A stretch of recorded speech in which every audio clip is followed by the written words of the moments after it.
پھر نبی صلی اللہ علیہ وسلم نے فرمایا اے معاذ کیا میں تجھے اسلام کے بارے میں نہیں بتاؤں، کیا میں تجھے اسلام کے بارے میں نہیں بتاؤں؟ یہ کہہ کے نبی صلی اللہ علیہ وسلم نے کہا کہ ایک اللہ ہی کی عبادت ہونی چاہیے، اس کے علاوہ کسی اور کی عبادت نہیں ہونی چاہیے۔ تجھے نماز پڑھنا چاہیے، تجھے روزہ رکھنا چاہیے، تجھے حج کرنا چاہیے، یعنی اسلام کے 5 اعمال بتائے۔ بتانے کے بعد نبی صلی اللہ علیہ وسلم نے کہا اے معاذ بن جبل کیا میں تجھے بہترین عبادت کیا ہے نہیں بتاؤں؟ دیکھیے سوال کیا ہوا تھا، سوال ایک عمل کے بارے میں ہوا کہ بھائی ایک عمل دکھا دو میں چھٹ جاتا ہوں۔ تو نبی صلی اللہ علیہ وسلم نے ایک عمل کے بجائے اسلام کے 5 ارکان گنوا دیے، 5 ارکان گنوا دیے۔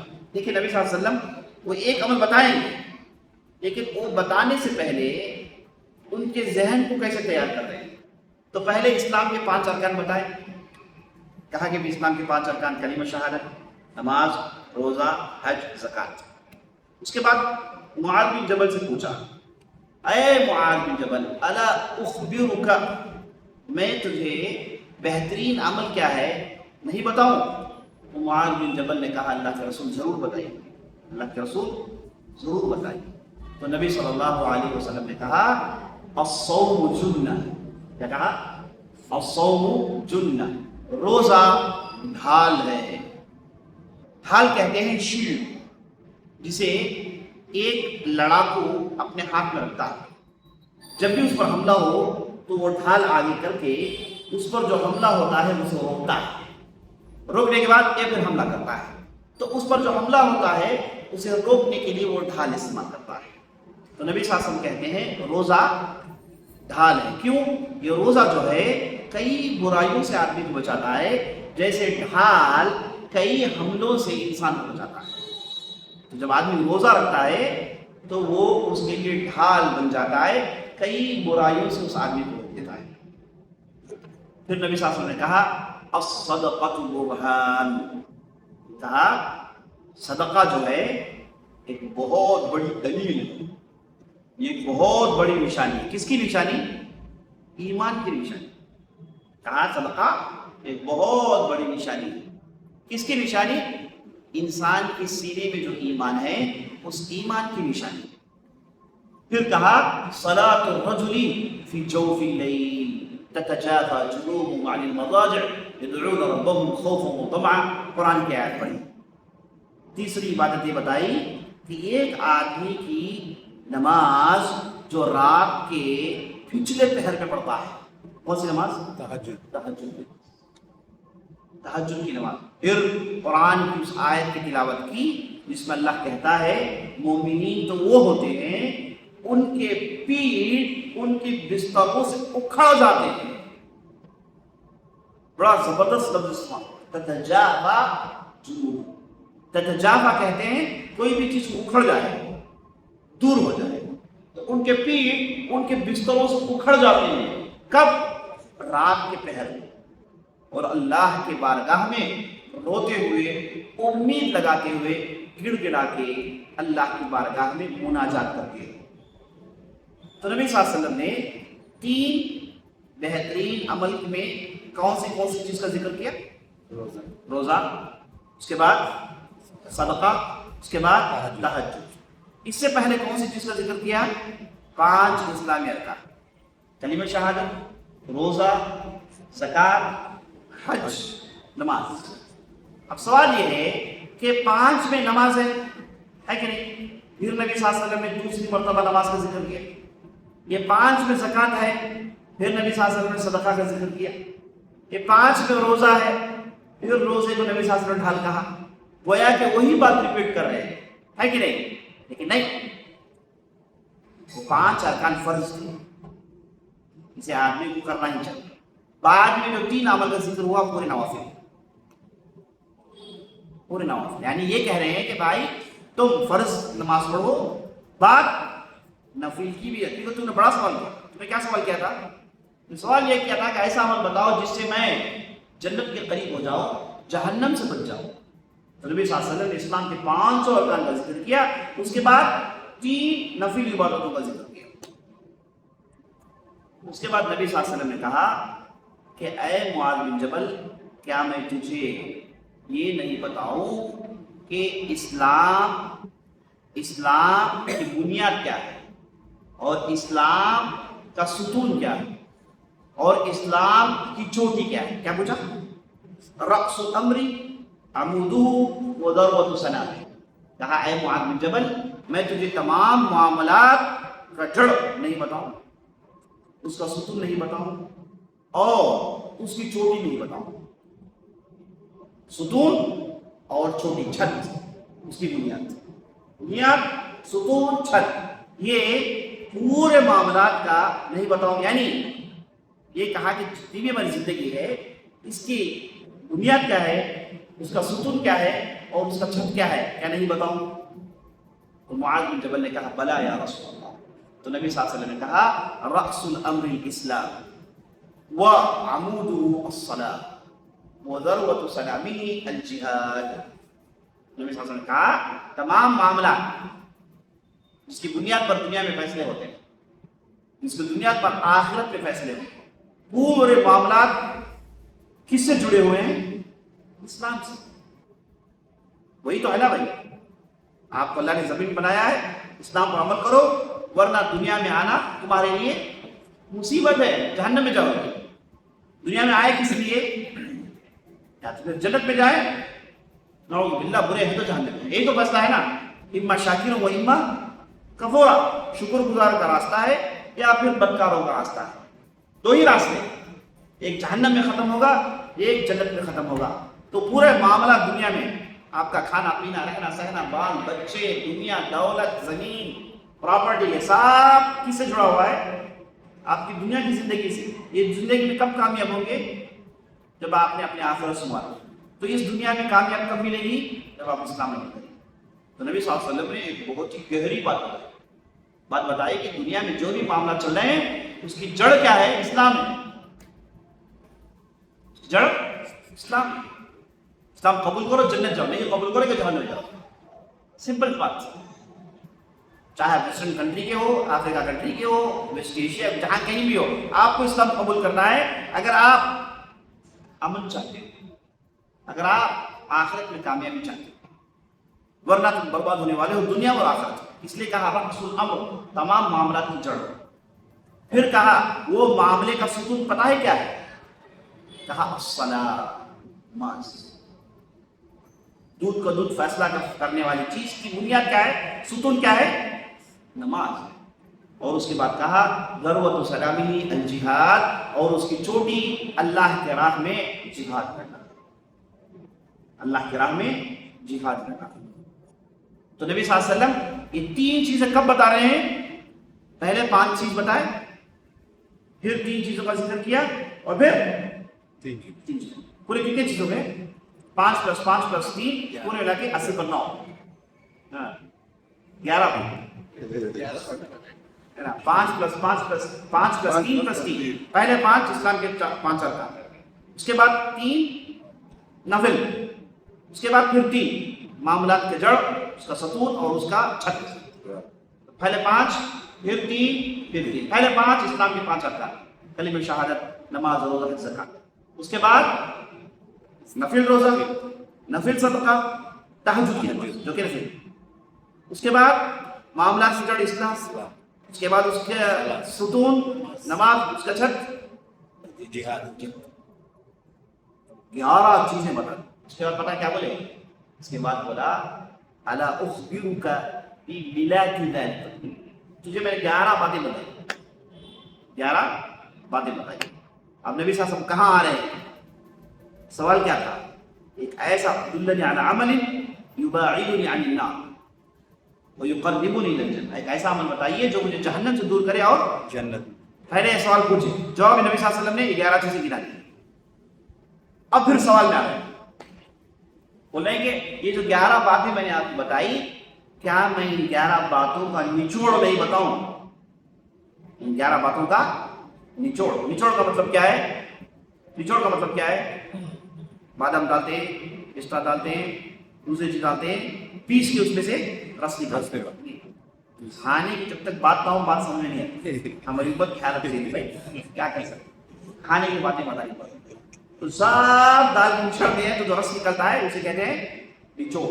تو نبی صلی اللہ علیہ وسلم نے 11 باتیں بتائی اور پوچھا کہ کیا میں اس کا نچوڑ نہیں بتاؤں؟ تو معاذ بن جبل خوشی میں کہا کہ بلا یا رسول. تو نچوڑ پتا کیا بتایا؟ بولے کہ کف علی کہا ہے. اپنی جیب کو پکڑا, اپنی جیب کو پکڑا, کہا کہ اسے قابو میں رکھو, اسے قابو میں رکھو. معاذ بن جبل کے اوسان ختم ہو. 11 بڑے بڑے عمل کا ذکر کیا آپ نے, اور آخر میں میرے سوال کا جواب دے رہے ہیں. کیا سوال تھا؟ جنت کے قریب جہنم سے دور. گویا کہ سوال کا جواب 11 چیزیں ذکر کرنے کے بعد کہہ رہے ہیں اسے پکڑ لو, اسے قابو میں رکھو. تو تم جنت میں جانا چاہ رہے ہو نا, جہنم سے بچنا چاہ رہے ہو نا, اسے قابو میں رکھو. اسے اپنے بکروں کی طرح ہر جگہ چرنے مت چھوڑو, اپنے جانور کی طرح ہر جگہ بھٹکنے مت چھوڑو. یہ تیز تلوار سے بھی بڑی مصیبت ہے. اگر آپ کو چلانے نہیں آتا تو آپ کیا کریں گے؟ سب سے پہلے اپنے آپ کو کاٹیں گے دوسروں کو کاٹنے سے پہلے. آدمی کو چلانے نہیں آتا اور کیا ہوگا؟ ایک گھما رہا ہے لڑکا کہاں پڑ گیا, وہ مارنا چاہتا تھا دوسرے کو, چلانے نہیں آتا اپنے اوپر ڈال گیا ہے کہ نہیں. تو زبان بھی ایسی, آدمی کو اگر چلانے نہ آئے سب سے پہلے خود کو نقصان پہنچائے. زبان ایک بہت بڑی نعمت ہے, ساتھ ساتھ ایک بہت بڑی نقمت ہے, یعنی مصیبت, بہت بڑی مصیبت. جائے لوگوں سے پوچھئے انہیں جتنی بھی پریشانی آئی اس کی بنیادی وجہ کیا ہے؟ ایک صحابی کہتے ہیں ایک مرتبہ میں ابوبکر صدیق کے کمرے میں داخل ہوا رات میں, دیکھ رہا ہوں کہ وہ تشہد بیٹھے ہوئے ہیں, اپنی زبان کو کھینچ رہے ہیں اور یہ کہہ رہے ہیں کہ اس کی وجہ سے تمہیں پریشانی آئی. اس کی وجہ کون بولے؟ اس کی وجہ سے. اور ابوبکر صدیق ناک میں غصہ تھا, کہہ رہے ہیں کہ تمام مصیبتوں کی کیا ہے جڑ سوری. اور جیسے نبی صلی اللہ علیہ وسلم نے کہا تمام معاملے کی جڑ زبان ہے, تو معاذ بن جبل کے اوسان خطا ہوئے. ستار بھائی اوسان خطا ہوئے کیا مطلب؟ نیند اڑ گئی, زمین تلے پیر کھسک گئی, دانت کھٹے پڑ گئے, کلیجہ منہ آ گیا, پریشان چیخ کر بولے حل انا لمؤاخذون بما نتكلم به یا رسول اللہ, ہم جو بولتے ہیں اس پر بھی پکڑ ہے؟ بھائی کیا آدمی نعوذ باللہ زنا کیا, نعوذ باللہ فلاں غلطی کی پکڑ ہے, سمجھ میں آئی, بولتے ہیں اس پر بھی پکڑ ہے. نبی صلی اللہ علیہ وسلم کہا ثقیلت کا ام کا یا معاذ. نبی صلی اللہ علیہ وسلم اس وقت کہتے ہیں جب آدمی کے اٹینشن کو, اس کی جو ہے اٹینشن کو گراب کرنا چاہتے ہیں, اس کے توجہ کو اپنے طرف کھینچنا چاہتے ہیں. حالانکہ جملے کا معنی کیا ہے؟ تیری ماں تجھے نہ پائے اے معاذ. کیا مطلب؟ تیری ماں تجھے نہ پائے مطلب کیا؟ مر کو جاؤ, یہ مطلب تیری ماں تجھے نہ پائے. سب سے زیادہ انسان کو تلاشتی کون ہے؟ بیوی سے پہلے بیوی بولیں گا, معلوم مجھے بیوی سے پہلے ماں ہے. بیوی سے پہلے بیوی تلاش تو کس لیے ہے شریف بھائی؟ کیا خرچہ لیں گے, کیا کپڑے لیں گے, فلان جانا ہے, فلان دعوت جانا ہے. ماں کس لیے تلاش تھی؟ میرا بچہ لگتے جگر کہاں گیا, ٹیڈیل کہاں, کھایا کہ نہیں کیا, پیا کہ نہیں پیا, ترستی ہے نا. تو سب سے زیادہ آدمی کو تلاشتی کون ہے؟ ماں. اب اس میں کہا گیا کہ تیری ماں تجھے نہ پائے تو مانا یہ ختم ہو گیا. نبی صلی اللہ علیہ وسلم بدعا دے سکتے نہیں. تو اہل علم نے کہا کہ بدعا نہیں, عربوں کے پاس یہ جملہ اس وقت کہا جاتا ہے جب سننے والے کی توجہ کو اپنے طرف اٹینشن کھینچنا چاہتے ہیں. اور جو سنو بولتے نا اس وقت وہ لوگ بولتے ثقیلت کا ام کیا. نبی صلی اللہ علیہ وسلم کبھی بھی بری لفظ استعمال کی. آپ صلی اللہ علیہ وسلم کی صحابہ کہتے ہیں کہ سب سے بڑی گالی, بہت چوٹی کی گالی کیا تھی پتہ ہے؟ اگر میں پوچھوں کہ ہمارے معاشرے میں چوٹی کی گالی کیا ہے تو ماشاءاللہ آدمی کو ننگا کر دیں گے. اسے فقط اس کے خاندان والوں کو ننگا کر دیں گے, اس کے ماں باپ پورے ننگے ہو گئے ہے نا. گالی کیا گالی, اللہ سبحانہ. یہ حدیث ان لوگوں کے لیے عبرت ہے. زبان کھولنے سے پہلے سوچو کیا بول رہے ہو, کیا بول رہے, سوچو بھائی. زبان مصیبت ہے. تو نبی صلی اللہ علیہ وسلم کی چھوٹی گالی پتہ ہے کیا ہے؟ تریب رأسک, علی بن ابی طالب مرتبہ. کیا مطلب؟ تیرے سر میں مٹی پڑے. کیا مطلب تیرے ساتھ غصہ ہے؟ ایک مرتبہ گھر میں داخل ہوئے فاطمہ رضی اللہ عنہ، تو پوچھا علی کہاں؟ فاطمہ لڑنے کو باہر چلے گئے، ریگولر لڑائی گھر میں، نبی صلی اللہ علیہ وسلم کے گھر میں فاطمہ ان کی لخت جگر، علی ان کا لخت جگر، دونوں کے بیچ میں گہما گہمی ہمیشہ، تو لڑنے کو باہر چلے گئے. تو نبی صلی اللہ علیہ وسلم معلوم ہے کہاں رہیں گے؟ مسجد میں. صحیح فرمایا. مسجد میں لیٹے ہوئے، ان کے سر پہ مٹی ہے. مسجد نبوی کی زمین کیسی تھی؟ ہائی کوالٹی مساحت ہے نا، ہائی نہیں مٹی کی زمین. وہ لیٹے ہوئے، ماتھے میں مٹی لگی ہوئی، تو غصے میں آئے. گھر میں لڑ کے آئے کہ مسجد میں کیوں سو رہے؟ جاؤ بیوی کو راضی کرو، تری بروس جاؤ. تو اہل علم کہتے ہیں کہ پورے حدیث کے ریکارڈ کو چیک کرنے بولتے ہیں کہ سب سے بڑی گالی کیا ستار بھائی؟ یہ گالی ہے. ہم نہ پوچھو گالی کیا بس مجھے پوچھو حضرت، میں گالی کے پورے لیول بتا دوں اللہ کے پاس، اللہ کے پاس. تو نبی صلی اللہ علیہ وسلم نے یہاں معاذ بن جبل کو بدعا نہیں، بلکہ یہ عربوں کا جملہ ہوتا ہے جس سے وہ سننے والے کو غور سے سنو بولتے ہیں. کہا ثقیلت کا ام کا معاذ. سوال کیا تھا؟ یا رسول اللہ بولتے ہیں اس پر بھی پکڑ ہے، مارا توڑا کچھ کیا پکڑ ہے، سمجھ میں آئی، بول رہے ہیں الفاظ کچھ بھی نہیں، اس پر پکڑ ہے. تو نبی صلی اللہ علیہ وسلم نے کہا ثقیلت کا ام کا معاذ کہاں ہو؟ هل يكب الناس في النار الا حصائد السنت.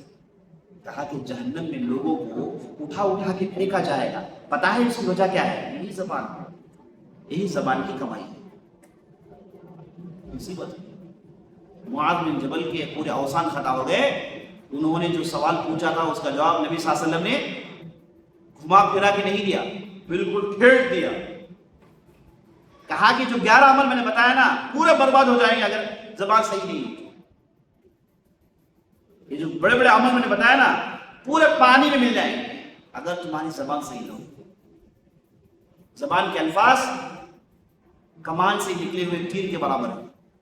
کمان سے تیر نکل گیا تو واپس آتا. اسی لیے کہتے ہیں کہ آدمی خنجر لے کے چبا دے وہ زخم سوکھ جائے گا، لیکن زبان سے جو آدمی زخم دیتا ہے سال لگتے ہیں کبھی سوکھتا ہی نہیں. اس لیے کہا جاتا ہے عقل مند کی زبان کہاں ہے؟ اس کے عقل کے نیچے دفن ہے. کیا بات ہے؟ دیکھیے عقل مند کی زبان کہاں ہے؟ اس کے عقل کے نیچے دفن ہے. کیا مطلب؟ سوچنے کے بعد بولتا ہے. اور ہم کیا ہیں؟ بول دل کے کیا بولا نا جی نہیں بولتا اچھا بولتا. یہ ہماری حالت. آدمی سوچے تولے الفاظ تول کر بولے کسی کیا بولا ہے، کس کے پاس بات کر رہا ہوں. یہ والدین ہیں، یہ بزرگ لوگ ہیں، بڑے لوگ ہیں. لوگوں میں فرق کریں کیا بول رہا ہوں، لفظ کا کیا معنی ہے. آدمی کو سوچنا چاہیے. یہ زبان اسی سے دنیا کی گندی عمل ہوتی ہے. کیا ہے وہ؟ غیبت، چغلخوری، سب اسی زبان سے ہوتی ہے. یہ زبان مصیبت ہے جی ساتھی، یہ زبان مصیبت ہے. اور نبی صلی اللہ علیہ وسلم نے اس مصیبت کو کتنے پیارے انداز سے سمجھایا تھا. نبی صلی اللہ علیہ وسلم کی مجلس میں ایک عورت کا ذکر ہوا، بڑی تعریف کی لوگوں نے، بہترین عورت، عبادت گزار. نبی صلی اللہ علیہ وسلم نے کہا جہنم میں. نبی صلی اللہ علیہ وسلم نے کہا، صحابہ تعجب بڑھ گئی، وہ عبادت گزار. کہا ہاں صحیح ہے عبادت ہے، لیکن اس کی زبان سے اڑوس پڑوس بچے نہیں. کبھی زبان کھولے تو سب کو آڑے ہاتھ لیتی تھی، اور کیسے کیسے میزائلز نکلیں گے کسی کو نہیں معلوم. اسرائیل بھی پیچھے چلے جائے گا، ہے کہ نا؟ ویسے جو ہے میزائل پھینکتی ہے. نبی صلی اللہ علیہ وسلم نے کہا جہنم جائے گی. عبادت گزار ہے، لوگ تعریف کر رہے ہیں، لیکن کہا کہ نہیں زبان قابو میں نہیں ہے، پورے اعمال ضائع ہو سکتے ہیں. تو بہرحال باتیں لمبی ہیں، ہو جائیں گی اور لمبی کہنے کی بھی ہیں. میں یہ مختصر نصیحت جو میرے ذہن میں آیا میں نے آپ کے سامنے رکھ دیا، اور اللہ سے میں دعا کرتا ہوں جو بھی کہا جو بھی سنا ہے اس کے مطابق عمل کرنے کی توفیق بخشے، زبان کو قابو میں رکھنے کی توفیق بخشے، سوچ کر بولنے کی توفیق بخشے، اور بولے تو ایسی بات بولے جس سے خیر ہو، ورنہ خاموش رہے. اے اللہ وہ توفیق ہمیں بخشے. هذا باللہ التوفیق وصلی اللہ علیہ وسلم محمد وعلی آلہ وصحبہ اجمعین. میں اس مسجد کے ذمہ داروں کا شکر گزار ہوں کہ انہوں نے بہترین موقع فراہم کیا، اور یہ مسجد جب بنی تو پہلا خطبہ میں نے ہی دیا تھا. اور الحمدللہ وہ میرے لیے شرف ہے، اور آپ حضرات کی محبت میرے لیے